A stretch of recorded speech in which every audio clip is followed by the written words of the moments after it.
Hi, 5 minutes with doctor Sathya. இன்னைக்கு நெருப்பில் உதவி. இப்ப இங்க ஒரு கேண்டில் நெருப்பு இருக்கு. இப்போ இந்த கேண்டில் நெருப்புல என் முடி பற்றுச்சுன்னு வச்சுக்கோங்களேன், ஒரு வாடை வரும். வேணும்னு யாரும் கொண்டு முடி அதுல நம்ம வைக்க மாட்டோம். ஆனா தவறுதலாக சில வேளை பட்டுன்னா கூட நமக்கு தெரியும் அந்த ஒரு நெருப்பின் ஒரு வாடை. அது நல்ல வாடையாவே இருக்காது இல்லையா? அப்போ இப்ப நம்ம அந்த கேண்டில் அணைச்சிடலாம். ஃபயர் சர்வீஸ் உங்க எல்லாருக்கும் தெரியும். எங்கேயாவது நெருப்பு பிடிச்சிருச்சுன்னா உடனே 101 ஃபயர் சர்வீஸ்க்கு ஃபோன் பண்ணுவாங்க. அப்போ உடனே அங்கே ஃபயர் சர்வீஸ் வண்டி வரும்.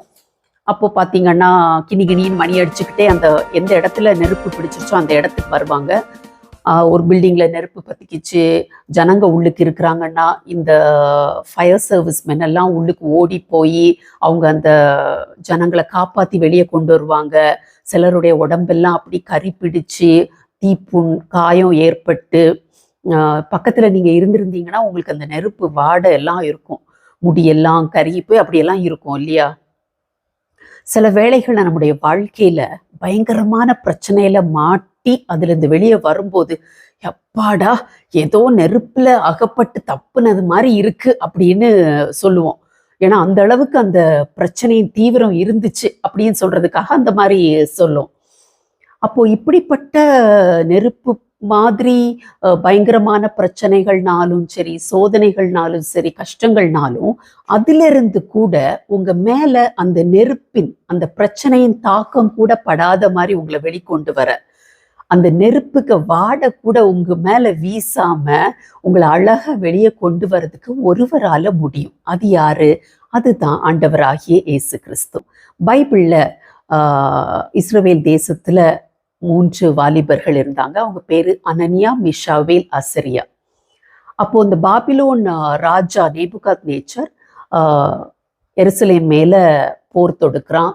அங்க உள்ள வாலிபர்கள் நிறைய பேர் அவன் அடிமைகளா பாபிலோனுக்கு கொண்டு போயிடுறான். அதுல இந்த 3 ஃப்ரெண்ட்ஸு, அனனியா, மிஷாவேல், அசரியா, அப்புறம் அவங்களுடைய ஃப்ரெண்டு தானியேல், இவங்க எல்லாரையும் பிடிச்சுப்பட்டு போயாச்சு. அங்க கொண்டு போன பிறகு அந்த ராஜா என்ன பண்றான், அவனுடைய தெய்வங்கள், நிறைய தெய்வங்கள் இருப்பாங்கல்ல, அவங்களுடைய பேருக்கு சம்பந்தப்பட்ட பெயர்களை இவங்களுக்கெல்லாம் மறுபெயர் சூட்டுறான்.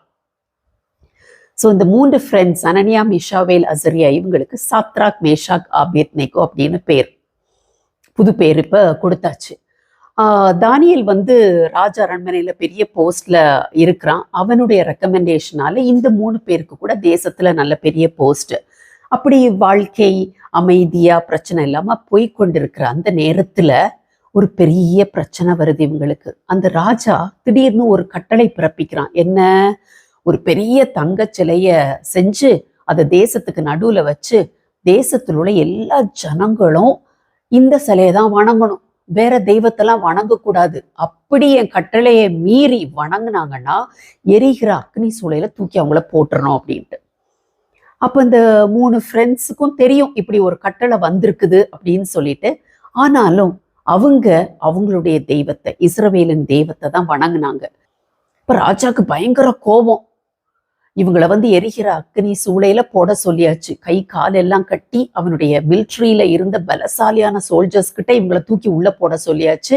அவங்களும் கொண்டு போய் உள்ள போட்டாங்க. போட்ட பிறகு அந்த சோல்ஜர்ஸுக்கு அந்த நெருப்பின் உக்கிரம் தாங்காம அவங்க எல்லாம் செத்து போயிட்டாங்க. ராஜா உட்கார்ந்து வேடிக்கை பார்த்துட்டே இருந்தவன் கண்ணை கசக்கி கசக்கி பாக்குறான். ஒரு வித்தியாசம் தெரியுது அங்க. என்னன்னா 3 பேரை தானே கை காலெல்லாம் கட்டி போட்டோம்.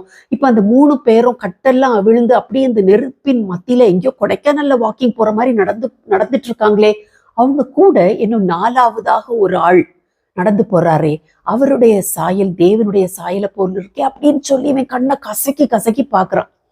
அப்புறம் அந்த 3 பேரையும் வெளியே வர சொன்ன பிறகு பார்த்தா அவங்களுடைய முடியெல்லாம் கருகி போகலையாம். அவங்களுடைய சரீரத்துல அந்த நெருப்பின் மனம் கூட வீசலியாம். கடவுளே இறங்கி அவங்கள அழகா வெளியே கொண்டு வந்துட்டார். பாத்தீங்களா? அந்த பிரச்சனையின் தாக்கம் கூட அவங்க மேல இல்லை. அதுதான் அந்த அக்னியின் மனம் கூட அவங்க மேல வீசல அப்படின்றதுக்கு அர்த்தம். இப்படி ஒரு கடவுள் காப்பாற்ற முடியுமா? முடியும். ஏன்னா அவர் அப்படி வாக்கு கொடுத்திருக்கிறார். ஏசாயா 43 அதிகாரம் 2வது வசனத்துல சொல்லப்பட்டிருக்கு. கடவுள் சொல்றாரு, நீ தண்ணீர்களை கடக்கும் போது நான் உன்னோடு இருப்பேன், நீ ஆறுகளை கடக்கும் போது அவைகள் உன்மேல் புரளுவதில்லை, நீ அக்கினியில் நடக்கும் போது வேகாதிருப்பாய், அக்கினி ஜுவாலை உன் பேரில் பற்றாது. என்ன ஒரு அழகான ஒரு ப்ராமிஸ் பார்த்தீங்களா? இந்த ஜீசஸ் கிரைஸ்ட நீங்க நம்புங்க. ஏன்னா நம்ம இந்த உலகத்துல இருக்கிற வரைக்கும் நம்மளுக்கு பிரச்சனைகள், கஷ்டங்கள், சோதனைகள் எல்லாம் வரத்தான் செய்யும். ஆனா அதன் மத்தியில இருக்கும்போது இயேசுவை நம்ம நம்பினோம்னா அழகா நம்ம கையை பிடிச்சு அந்த பிரச்சனைக்கு மத்தியில அவர் வந்துருவார். வந்து இறங்கி நம்மளை அழகா வெளியே கொண்டு வந்துருவாரு. அந்த பிரச்சனையின் தாக்கம் கூட நம்மேல் வீசாம நம்ம அழகா வெளியே கொண்டு வருவார். அவரை நம்பித்தான் பாருங்களேன். God bless you. Hi friends, இந்த வீடியோ உங்களுக்கு யூஸ்ஃபுல்லாக இருந்துச்சுன்னு நீங்கள் நினச்சிங்கன்னா நீங்கள் கேட்குறதோட நிப்பாட்டிடாதீங்க. நிறைய பேருக்கு நீங்கள் இதை ஷேர் பண்ணுங்க. ஷேர் பண்ணுறது மட்டும் இல்லை, நீங்கள் இந்த சேனலுக்கு சப்ஸ்கிரைபும் பண்ணுங்க. தேங்க்யூ. God bless you.